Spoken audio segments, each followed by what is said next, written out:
Without further ado, I don't think Martin Rees requires much introduction.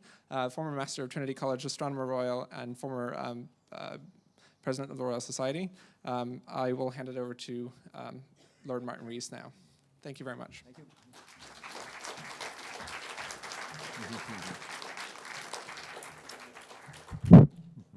Yes. Well, good morning, ladies and gentlemen. It's a great pleasure to be here to celebrate your anniversary.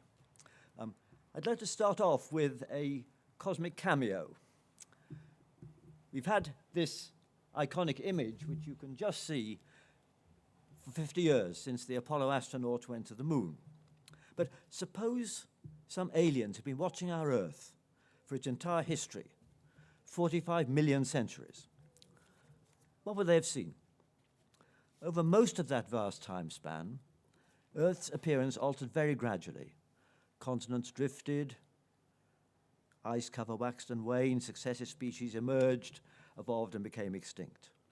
But in just a tiny sliver of Earth's history, the last 100 years, last 100 centuries, I'd say, there were human-induced changes. Agriculture, urbanization, industrialization. And within just this last century, these impacts grew with runaway speed. And the amount of carbon dioxide in the atmosphere began to rise abnormally fast. And something else unprecedented happened. Rockets launched from the planet's surface escaped the biosphere completely. Some went into orbit around the Earth, some went to the moon and other planets. Well, if these imaginary aliens were to keep watch for the rest of this century, what would they witness? Will a final spasm be followed by silence? Or will our planet's ecology stabilize? And will an armada of rockets launched from the Earth spawn new oases of life elsewhere? Now I've lost the... Yep. So, where's it gone? Do you want to move slide? Oh, you there. Yes, I seem to have lost the...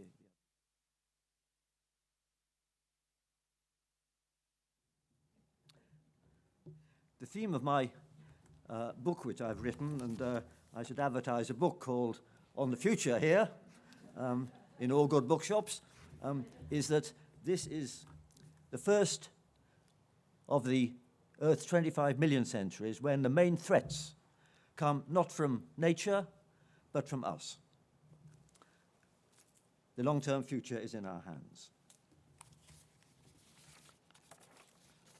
And that's my theme this morning. But first, a disclaimer.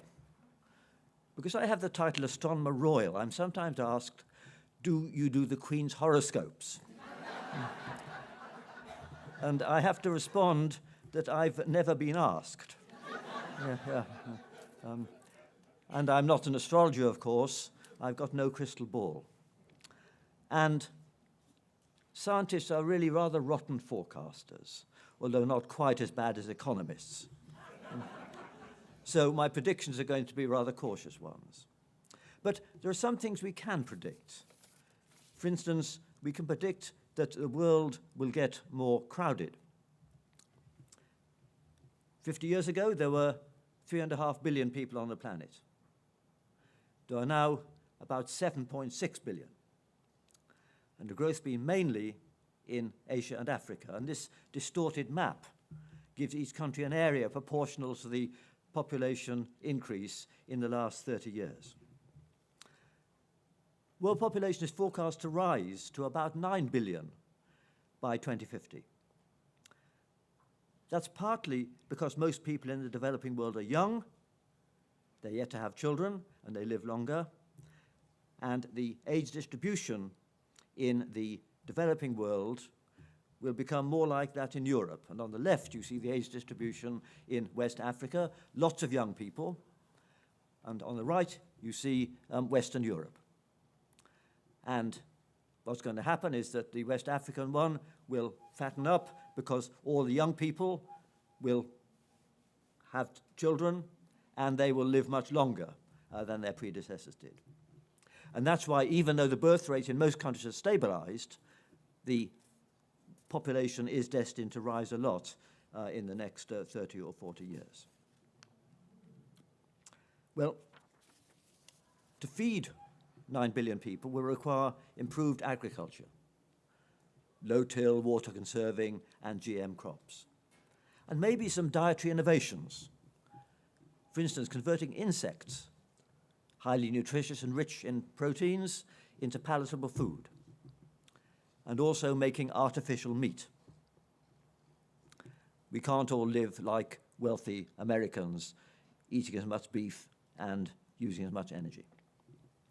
To quote Gandhi, there'll be enough for everyone's need, but not for everyone's greed. Population growth now is fastest in sub-Saharan Africa. And this is a worry, because as compared to the fatalism of early generations, those in poor countries now know, via the internet, what they're missing, the injustice of their fate. And migration is easier. And that's a recipe for disaffection and turbulence. So that's why wealthy nations, especially in Europe, should urgently promote prosperity in Africa, and not just for altruistic reasons. And incidentally, if Africa doesn't go through the demographic transition, then its population will double again. Between 2050 and 2100, it'll then be 4 billion. Nigeria will have a population of 900 million, the same as Europe and North America combined. Well, that's a worst-case scenario. But in any case, humanity's ever-heavier footprint not only should worry us, but it jeopardizes the entire natural world. The United Nations reported that 10% of all natural species are already at risk. And to quote the great ecologist E.O. Wilson, mass extinction is the sin that future generations will least forgive us for. We're destroying the book of life before we've read it. We're clearly harmed if fish stocks dwindle to extinction, and there are plants in the rainforests whose gene pool might be useful to us. But for many environmentalists, preserving the richness and beauty of our biosphere has value in its own right, over and above what it means to us humans. Moreover, these pressures on the environment are aggravated by something else we can confidently predict, that the world is going to get warmer, global climate change. Under business as usual scenarios, we can't rule out later this century really catastrophic warming and tipping points triggering long-term trends like the melting of Greenland's ice cap. The basic data shown in this picture is the carbon dioxide concentration measured actually in Hawaii for the last 50 years. The important thing is that it's going up to a level not achieved in the last 800,000 years. The oscillations you see every year, they're because there are more trees in the northern hemisphere than the southern hemisphere. So in the autumn, when the leaves fall off those trees, you boost the carbon dioxide, then it goes down again in the spring. So that's the oscillation, but the secular rise is what is concerning us and leads to warming. And there are some scenarios here for the amount of temperature rise globally, depending on different assumptions about whether we have business as usual or try to cut CO2 emissions. And I should mention that the scientific predictions are uncertain, and the bars on the right of that picture show for each of the four projections how much uncertainty there is, because we don't understand fully the feedback effects in the science. But it's clear that the worst-case scenario is so bad that there's an urgency to remove this threat. But politicians won't gain much resonance by advocating sacrifices now, when the benefits accrue mainly to distant parts of the world and decades in the future. Indeed, conventional discount rates write off anything that happens beyond 2050. And so governments won't properly prioritize the long-term measures crucial for future generations unless there's support from voters. Otherwise, their horizon will be short-term. And this needs effective campaigning to change the public mindset. Let me give you two examples where this has happened recently. The papal encyclical, Laudato Si, had a worldwide influence in 2015. There's no gainsaying the Church's global reach, long-term vision, and concern for the world's poor. The Pope got a standing ovation at the UN, and this eased the path to consensus at the Paris Climate Conference, because the Pope has 1 billion followers in Latin America, Africa, and East Asia. That's one example.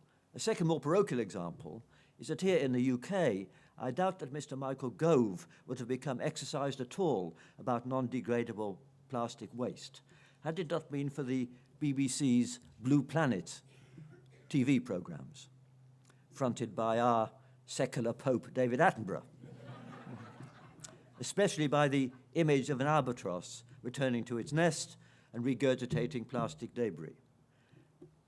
As iconic an image as the polar bear on the melting ice floe is for climate campaigners. And it's been encouraging recently to witness more activists among the young, those who will live to the end of a century. Their campaigning is welcome. Their commitment gives ground for hope that politicians will feel it's important to address these long-term issues. But there is, incidentally, one win-win roadmap to a low-carbon future, which is that nations should expand research and development into all forms of low-carbon energy generation and into other technologies where we need parallel progress. Storage, batteries, hydrogen, pump storage, etc., and smart grids. The faster these clean energy technologies advance, the sooner will their prices fall, so they become affordable to, for instance, India, where more generating capacity is certainly needed. At the moment, the health of their poor is jeopardized by smoky stoves burning wood and dung in their homes. So they certainly need to have an electric grid, and they will build coal-fired power stations unless there's an alternative which is just as cheap, in which case they can leapfrog to it, just like they've gone directly to mobile phones without landlines.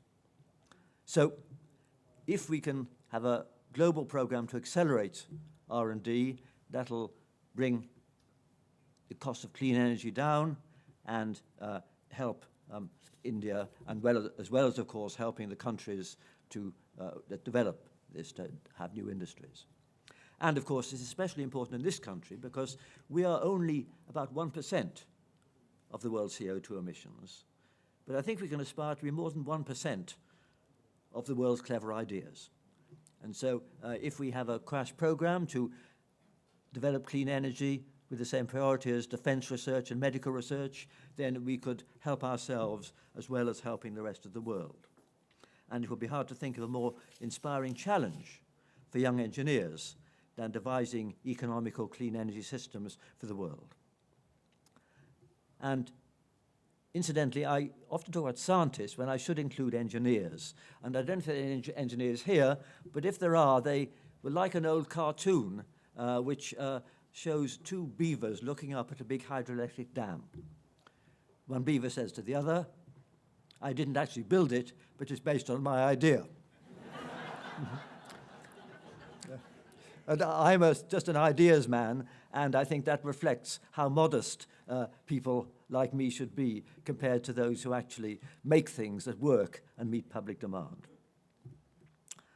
Well, we shouldn't just be Luddites about new technologies, because without new technology, the world can't provide clean energy for an expanding and more demanding population, nor enough food, nor better health. But efforts must be wisely directed. Indeed, many are anxious that bio, cyber, and robotics are advancing so unpredictably that we may have a bumpy ride through this century. So a few words based on what's in my book about these issues. First, bio. New techniques for gene editing are hugely promising. But there are ethical concerns already. We all have heard about the Chinese experiments on human embryos, for instance. And American experiments showed in 2011 that it was surprisingly easy to make the influenza virus both more virulent and more transmissible. These so-called gain-of-function experiments are obviously potentially dangerous knowledge, possibility of leakage from labs, so the American federal government in 2014 stopped funding these so-called gain-of-function experiments. And there are also concerns about what's called gene drive, where you can make a particular species sterile. This has been done perhaps to good effect by wiping out the virus, the kind of mosquito that carries the Zika virus in South America. But some nasty people want to use it to get rid of the grey squirrel, which is regarded as a pest compared to the brown one. But of course, if you try to tinker with ecological balances, there's the dangerous possibility of some runaway unpredictable effects. Indeed, looking further ahead, the great physicist Freeman Dyson foresees designer babies and conjectures a time when children will be able to design and create new organisms just as routinely as his generation played with chemistry sets. Well, if it ever became possible to, as it were, play God on a kitchen table, our ecology and even our species may not long survive unscathed. So these technologies will need regulation. Their downsides are not just unethical, but potentially catastrophic. And the worry I have is that even though nations and their academies may agree on regulations which should be imposed, they can't be enforced worldwide, any more than the drug laws can or the tax laws can. Whatever can be done will be done by someone somewhere. That's because these techniques don't need big conspicuous facilities like nuclear bomb production, for instance, which can be verified. So I worry that the global village will have its village idiots, but their actions can now cascade globally with catastrophic effect. This hasn't happened yet, but it's a wise mantra that the unfamiliar is not the same as the improbable. And the rising empowerment of groups, or even individuals, tech-savvy in bio, or indeed in cyber, will pose an intractable challenge for governance and aggravate the tension between freedom, privacy, and security. What about artificial intelligence, AI? There have been huge advances in machine learning. Computers, given no more than the rules of a game, can learn within a few hours to play chess better than a grandmaster or to play the Chinese game of Go better than the world champion. In these and other tasks, the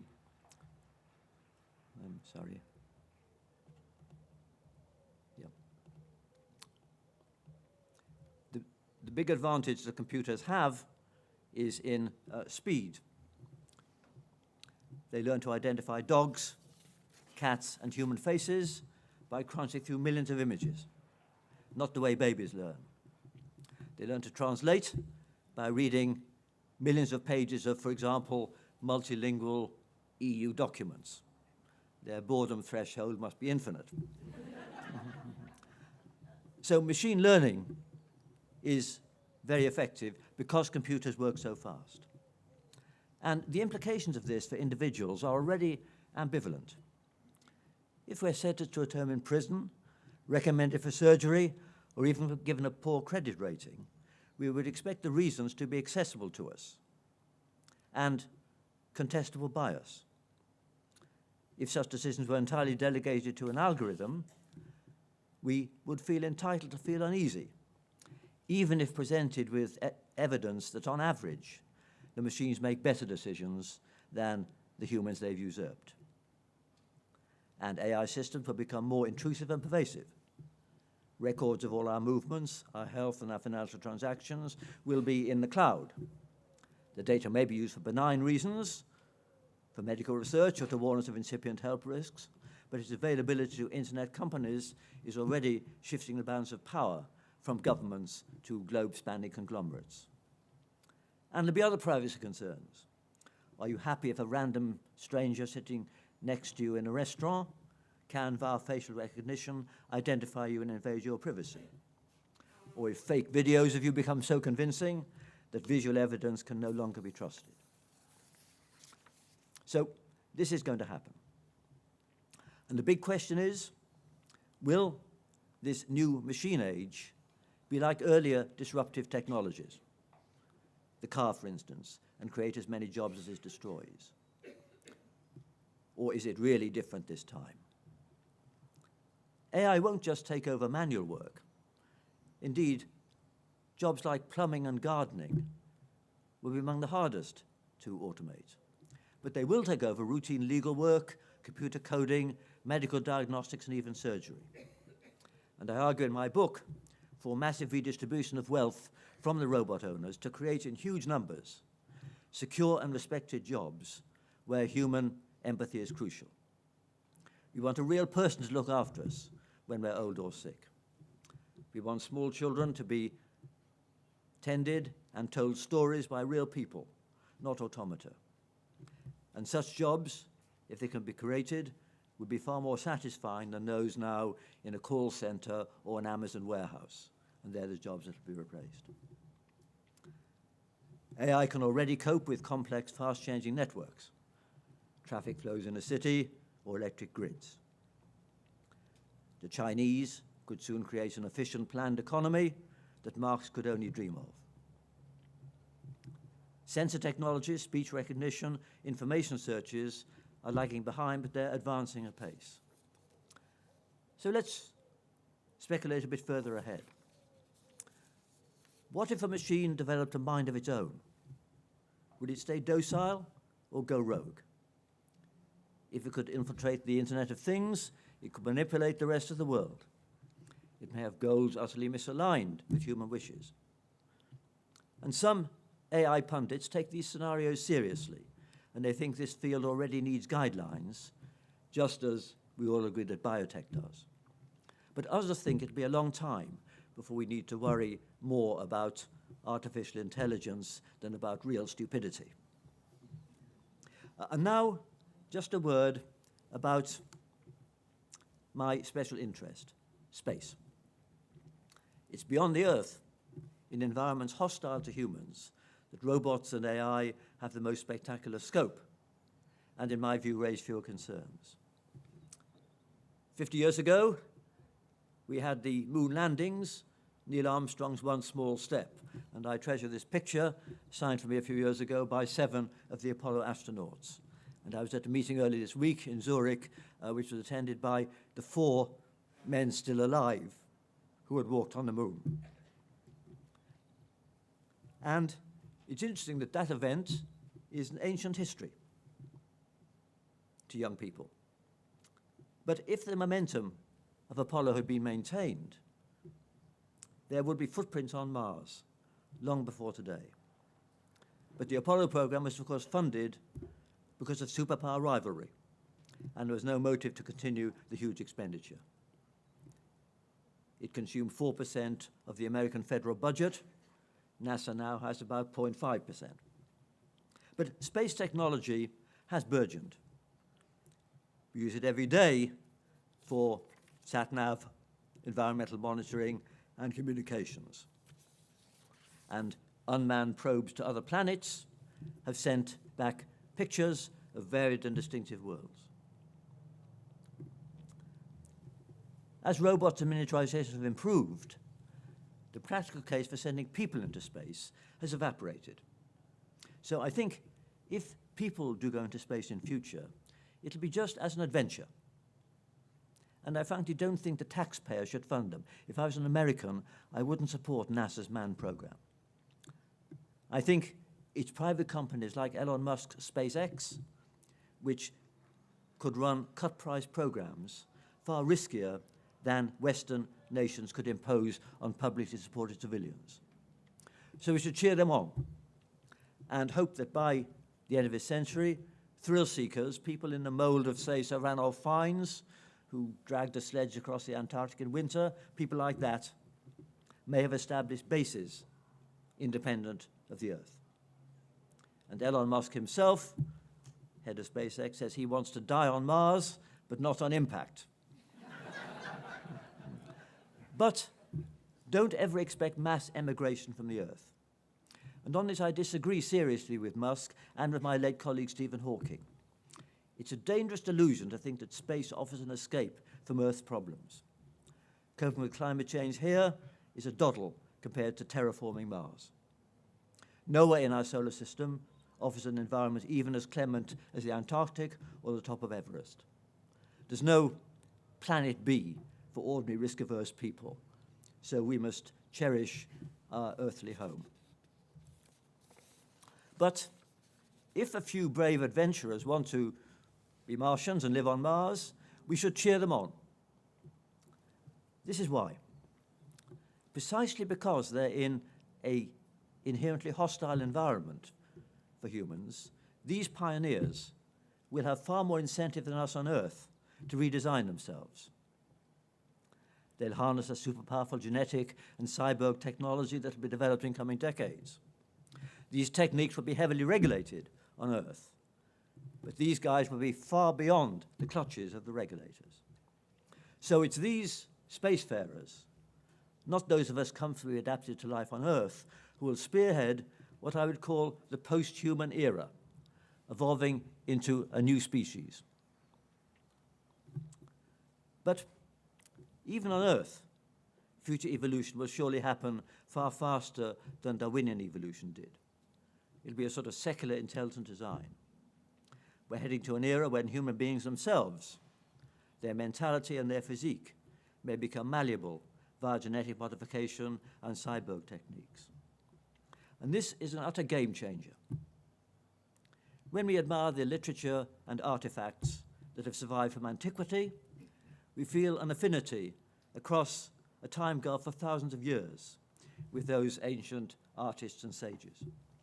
But we can have zero confidence that the dominant intelligences, even on Earth, in centuries to come, will have any emotional resonance with us, even though they may have an algorithmic understanding of how we behaved. The futurologist Ray Kurzweil is especially gung-ho about these advances.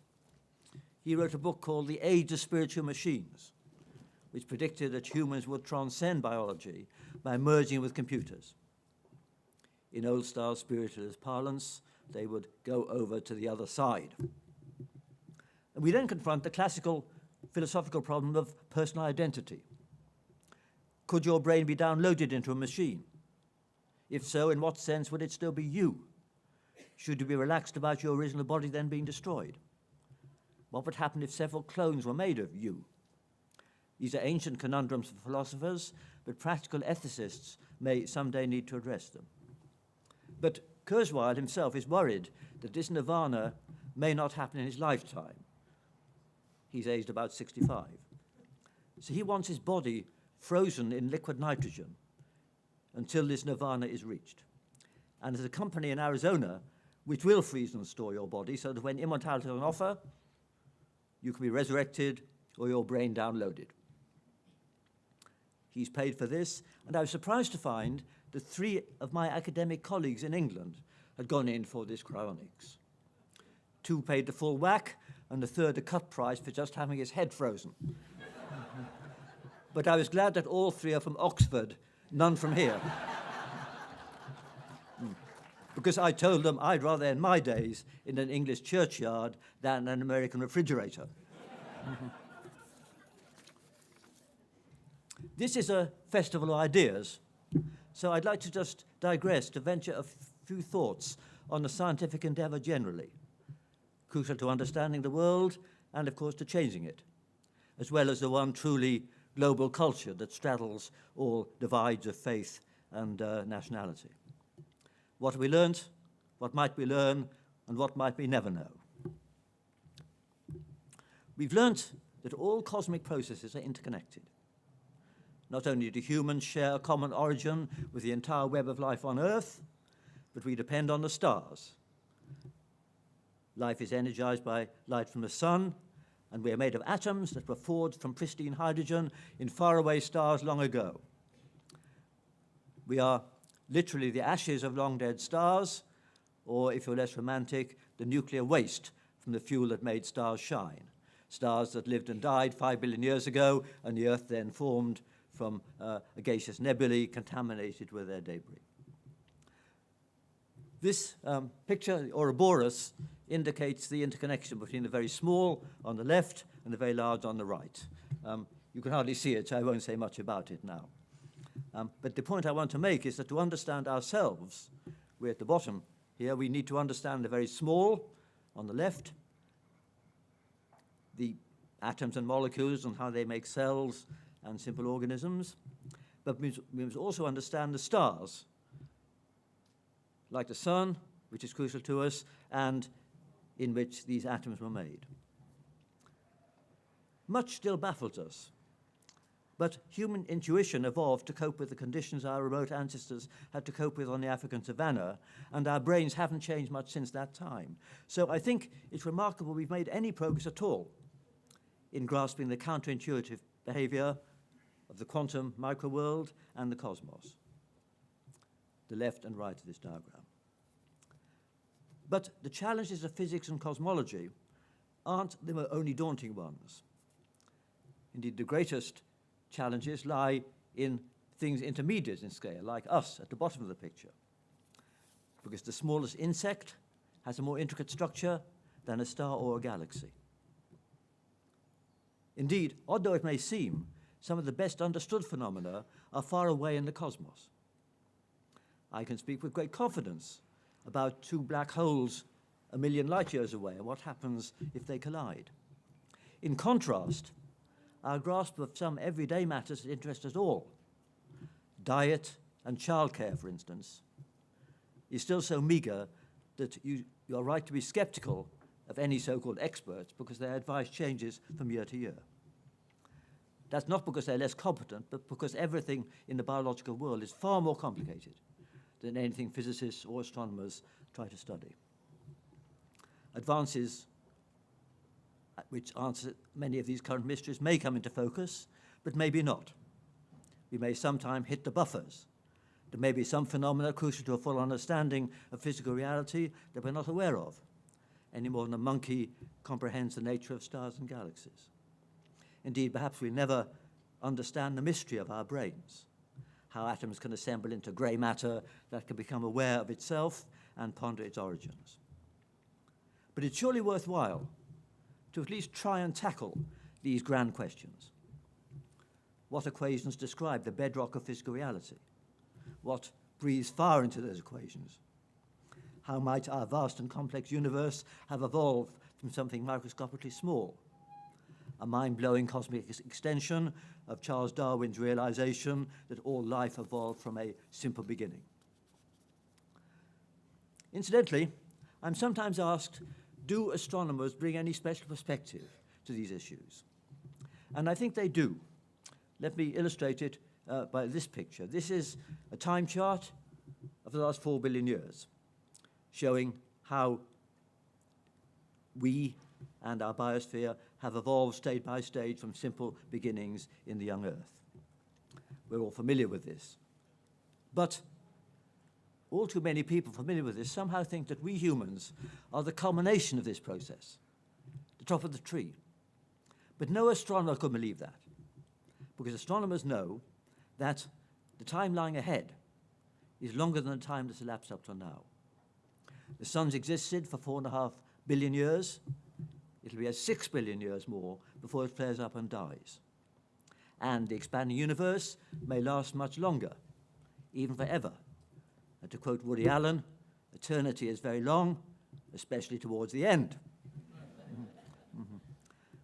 So we may not be even the halfway stage of evolution. It won't be humans who witness the sun's demise. It'll be entities as different from us as we are from slime mold, either organic or electronic. But even in this concertina time perspective, stretching billions of years into the future, as well as into the past, this century is crucial. It's the first when one species, ours, can determine a planet's fate. We could be of cosmic significance for jump-starting the transition to electronic and potentially immortal entities, spreading their influence far beyond the Earth. or we could leave a depleted and devastated planet which forecloses those potentialities. Of course, when I talk about us having descendants spreading beyond the Earth, I'm always asked, is there life out there already? That's the question, the other question astronomers always asked. I just say we don't know, although we may find out one day. But of course, I get letters from people who say they do know already. They say they've met the aliens, they've been abducted by them, etc. And I write back to these people, I say, do they really think that if these aliens had made a huge effort to come and visit us, they would just meet a couple of well-known cranks, make a corn circle, and then go away again? It seems unlikely to me. And I tell these people to write to each other and not write back to me. Well, more seriously, I started with a cameo of the Earth, and I'd like to end with another, motivated by this great cathedral at Ely, which many of you know and I visit quite often. This reminds us of those who built it, because for medieval people, the entire cosmology, from creation to apocalypse, spanned only a few thousand years. The Fens were their world. None knew of anything really beyond Europe. But despite these constricted horizons, in both time and space, despite the deprivations and harshness of their lives, and despite their primitive technology, they built this immense and glorious building, which still inspires us many centuries later. What a contrast this is to much of our discourse today. Unlike our forebears, we know a great deal about the world, and indeed about what lies beyond it.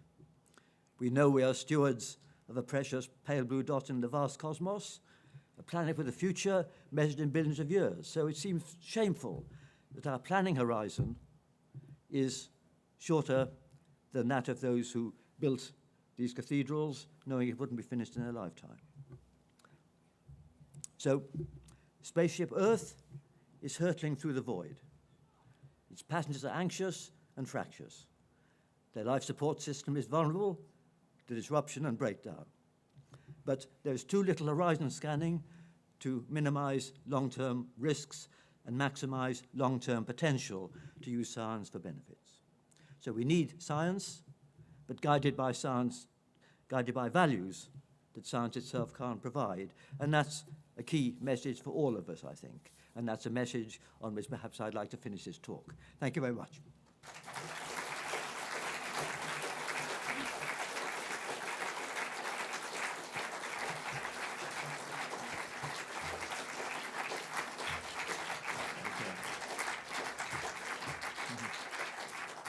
Thank you very much, Lord Rees.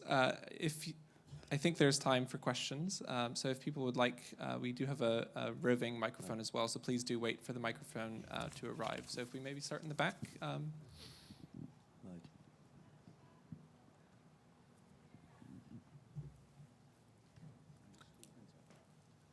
Thank you very much for an utterly thought-provoking talk, Professor.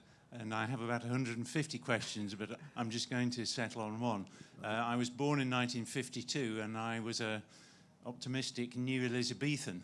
Yes. And the world in the future was going to be one of free power through nuclear fusion, and robots would do everything unpleasant so that we could lounge around improving ourselves and being happy. That doesn't seem to have happened yet, and I may miss that myself. Yes. I wonder if I could just ask you about nuclear fusion, and it doesn't seem to be happening. It's obviously a very, very difficult problem. Whether you think that will happen, and whether it will thereby reduce energy costs to an insignificant level. Yes. Well, I mean, to preface my response, I'd note that technologies advance at different speeds, some much faster than anyone expected, and that's been true of the technology of smartphones, which has taken over the world in 10 years, but others advance slower. For instance, we're still flying in jumbo jets, which first flew 50 years ago. Things haven't changed then, although in the previous 50 years, going from Alcock and Brown to a jumbo jet was big changes. So technology advances in fits and starts. And you're right that in terms of energy, some techniques have developed slower. And just a word, when I talked about the need to enhance R&D into all kinds of clean energy, I included actually fourth-generation nuclear fission as well, because the hugely expensive nuclear power stations being built now are really based on 1960s technology. We could do much better today. There are lots of ideas that haven't been tested, and there's a possibility of so-called small modular reactors, which are between in size a big power station and what you have in a nuclear submarine. If these could be made, that would make nuclear power safer and more widely deployable. Fusion, of course, it's always a joke to say it's always been 30 years away, but even here, I see some hope for progress, because there is, as you know, a huge project in France, the ITER project, but there are also now around the world 10 groups trying to do something which is quicker, cheaper, and smaller. They found that if you could make the magnetic fields even stronger than people thought they could be in ITER, then you can scale everything down and make it more feasible. So I would say that fusion is not a crazy aspiration, and it should certainly be researched into, and in the second half of the century, it may take over. Hello. I just wanted to pick up on what you were saying about the quandaries around artificial intelligence. I was at a conference a couple of years ago where Bill Ford of the Ford Motor Company was on the platform, yes. and he made this comment saying that he thought that the issues around self-driving cars were being driven by engineers, when in fact philosophers need to be involved. And he gave the example of how one form of software might, for example, if, let's say, a car was careening towards a group of children on a zebra crossing, Yes. it might prioritize saving the driver. Another piece of software might say, oh, I'm programmed to save the greatest number of lives. Yes. How do you reconcile that quandary was kind of the point he was making. I Yes. wondered if you had any views on that. Well, I mean, 2 points. First, on that point, this is a context where academic philosophy now becomes practical ethics, and the so-called trolley problem, which is just what you've mentioned, is something which would have to be programmed in. But I think more seriously, I'm very skeptical about what's called stage 5 driverless cars, which can be left to drive themselves, and just like having a chauffeur, you can just sit in the back and relax. I doubt we'll ever really get there. We will have driverless cars in controlled environment on special lanes in motorways, in Milton Keynes and places like that, and that will be possible. But I think the likelihood of having driverless cars that can cope with a road system with ordinary driver cars at the same time is very unlikely indeed. So I don't think that's going to happen very quickly. But of course, as you say, the problem of driverless cars is they've got to be given some guidance about priorities, and they've got, of course, to have the sensors to be able to detect something in the road, etc. And of course, they need to interact with each other to share information, because if a car has to have enough information in its computer to do everything itself, then the power that the computer has to have is as much as the power you need to drive the car. So there's got to be some network that interlinks them. So I think we're further away than many of the gung-ho enthusiasts predict from a driverless car, which is like having a chauffeur. Lord Rees. Hi. Thank you. You've talked a lot about science and technology helping us out of this mess we seem to have created in this planet. Mm-hmm. Do you think our institutions, our businesses, the Unilevers and Exxon Mobils, in which our pension funds, etc., are invested in, are investing enough of their budgets into doing this as well to help us get out of this mess? Yes. Well, not enough, of course. I should preface my remarks by saying that we've hugely benefited from technology. I mean, we couldn't have 7.5 billion people fed or living any kind of decent life without the technology that's been developed in the last 100 years. But I think you're right that the problem really is that the private sector tends to think short-term, the quarterly reports and all that, and doesn't think long-term enough. And I do think that we are going to need to have more global organizations along the lines of the International Atomic Energy Authority and the World Health Organization, to cope with the internet and to cope with energy and monitor climate change, etc. We're going to need these, and we're going to need them especially because we already have global commercial companies, the big internet companies and the oil companies, and so in order to avoid being overwhelmed and overpressured by them, then we certainly need stronger international governance, which is accepted by all nations. So we certainly are going to need that. We certainly need to be able to tax these companies, especially the internet companies. And as I say, the priority for there is, in my view, to distribute funds to the public sector and fund far more dignified and secure jobs for carers, for instance, where, of course, in this country, it's shameful how few they are and how lowly they're esteemed. That's the kind of thing that involves massive redistribution of wealth from the big companies in the private sector. Lord Rees, today is probably the hottest day of the year so far from a source of energy, of nuclear fusion, Yes. that's been going on for billions of years. Yes. How do we get politicians who have a horizon of barely 4 years, or possibly by the end of October, to realise we have to do something about the mess that we're in? Yes. Well, I did allude to this briefly, and I think they respond to what's in the press and what's in the inboxes. So they will only respond if a wide public does support them. And I gave the examples of the paper encyclical and the influence of the David Attenborough programs. So I think if they know that they won't lose votes by doing something which has a long-term benefit, they will do it. They know what should be done. It's just like, to quote Mr. Jean-Paul Juncker, he said that we know the right thing to do, we just don't know how to get re-elected if we've done it. That was his view. And there's something in that. So I think it's got to be up to the public to have long-term concerns and press them on politicians. And this does depend on charismatic individuals, because there's a nice quotation from the anthropologist Margaret Mead, who says, "It only takes a few determined people to change the world. Indeed, nothing else ever has."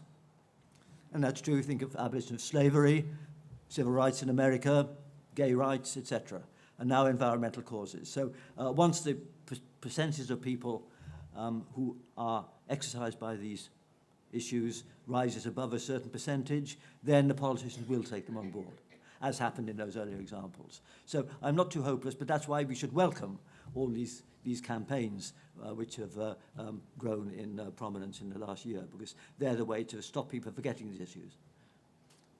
I think we may take one final question. I just want to ask if anyone near the front, I think I've mostly called on people from the back. I think there's one here, maybe.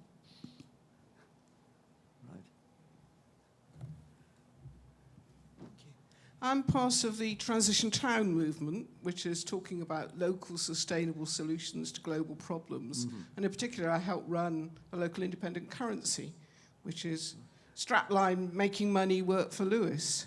I mean, I just wonder how much future you think there is in local communities just hunkering down and making sure they can survive whatever's coming, and how much we're just burying our heads in the sand doing that, and we just need to be out there speaking to the wider world. Well, I mean, I must say I don't like the idea of some privileged group looking after itself. It's like these American billionaires who buy an estate in New Zealand or something like that.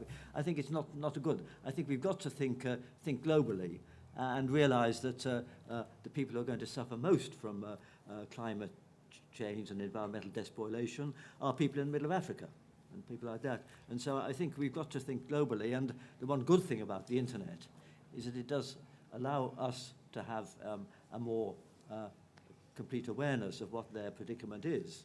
And of course, conversely, they know what they're missing, and they are rightly getting more aggrieved and more aware of the injustice of their fate. So I do think that we've got to think globally, but of course that doesn't mean that we can't do many things locally, and because it's easier to muster community spirit on a local scale, and we don't want to replace real interaction completely by interaction via the internet. That's an ambiguous answer, perhaps, but I think we've got to do both. I think we'll probably wrap it up there and possibly have a break for getting some more water and all these kinds of things. It's a very warm day. And let's thank Lord Rees one more time.